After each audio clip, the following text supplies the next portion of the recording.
Dear students, हमने व्याख्या कर ली थी दोहा एकादश की। अब इसके शब्दार्थ और क्वेश्चन आंसर देख लेते हैं।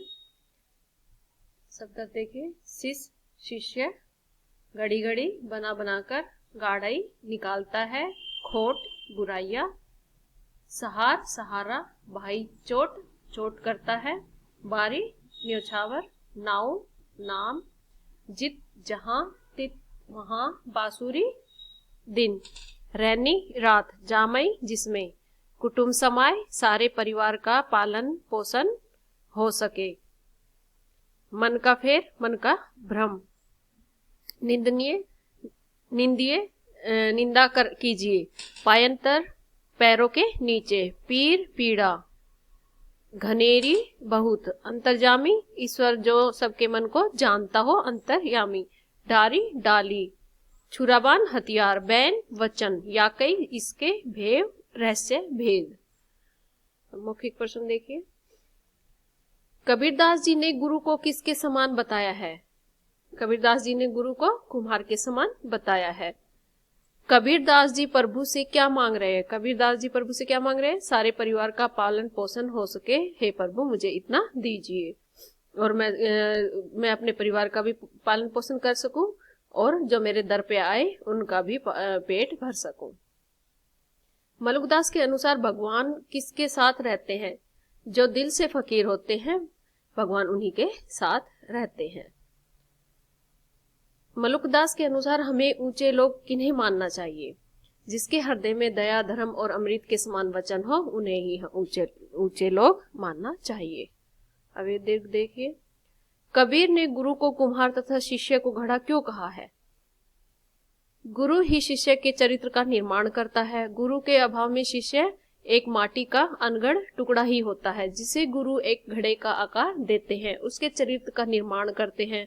जैसे कुंभकार घड़ा बनाते वक्त बाहर से तो उसे चोट मारता है और अंदर से हल्के हाथ से उसे सहारा भी देता है, इसी भांति गुरु भी उसके अवगुण को दूर करते हैं, उसके अवगुणों पर चोट मारते हैं लेकिन अंदर से उसे सहारा भी देते हैं। धन संग्रह के संबंध में कबीर के क्या विचार है? आप उनसे कहाँ तक सहमत है? धन संग्रह के संबंध में कबीर के विचार है कि हे प्रभु मुझे इतना दीजिए जिसमें मेरे सारे परिवार का पालन पोषण हो सके और मेरे दर से कोई साधु भूखा ना जाए। हम कबीर के विचार से पूरी तरह सहमत है। दिल को फकीर बनाने की प्रेरणा मलुकदास क्यों देते हैं? दिल को फकीर बनाने की प्रेरणा मलुकदास इसलिए देते हैं, वे कहते हैं कि जो व्यक्ति दिल से फकीर है ईश्वर उनके साथ होता है। वे कहते हैं कि जो फकीरों का वेश धारण करते हैं मन उनके नियंत्रण में नहीं रहता।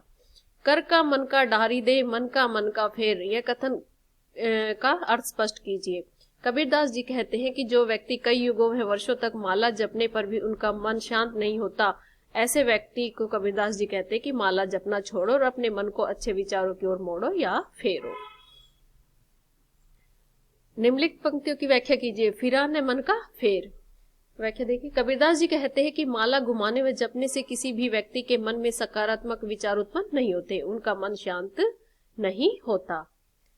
तेई ऊंचे जानिए जिनके नीचे नैन। मलुकदास जी कहते हैं कि संसार में ऊंचा स्थान उनको प्राप्त है जो नीची नजर करके चलता है, अर्थात दूसरों के प्रति सम्मान और दया का भाव रखता हो। तिनका कभू न निंदनीय जो पायंतर होए। कबीरदास जी कहते हैं कि जीवन में कभी भी नीचे पड़े हुए तिनके की निंदा नहीं करनी चाहिए जो पैर के नीचे चुभ गया हो, अर्थात मन की कड़वाहट को दूर करने की बात कह रही है। कोई भी छोटा या बड़ा नहीं होता, छोटा व्यक्ति जानकर उसकी निंदा नहीं करनी चाहिए। अभी लघु उत्तरीय देखिए। भगवान कहाँ कहाँ है? कबीरदास जी कहते हैं कि हे प्रभु मेरी दृष्टि जिधर भी घूमती है उधर तुम्हारा ही स्वरूप दिखाई देता, अर्थात सब जगह ईश्वर है। गुरु और शिष्य को किसके समान बताया गया? गुरु को कुम्हार और शिष्य को घड़े के समान बताया है।